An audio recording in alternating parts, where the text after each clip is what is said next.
اس دوران بہت سارے واقعات پیش آئے، جیسا کہ سعد بن ابی وقاص کہتے ہیں کہ ایک رات میں شعب ابی طالب میں سو رہا تھا کہ اچانک میرا پاؤں ایک گیلے چیز پر لگ گیا تو میں نے اسے اٹھا کر کھا لیا، مجھے آج تک پتہ نہیں چلا کہ وہ کیا تھا جسے میں نے کھا لیا۔ اور کہتے ہیں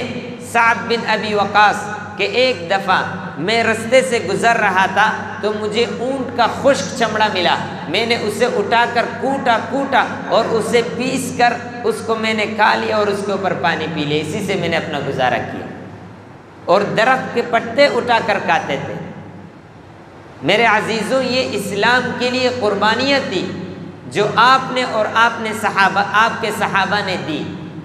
اور اس اسلام کے لیے انہوں نے قربانیاں دے کر اس اسلام کو صحیح سالم ہم تک پہنچایا، اور یہ دین اسلام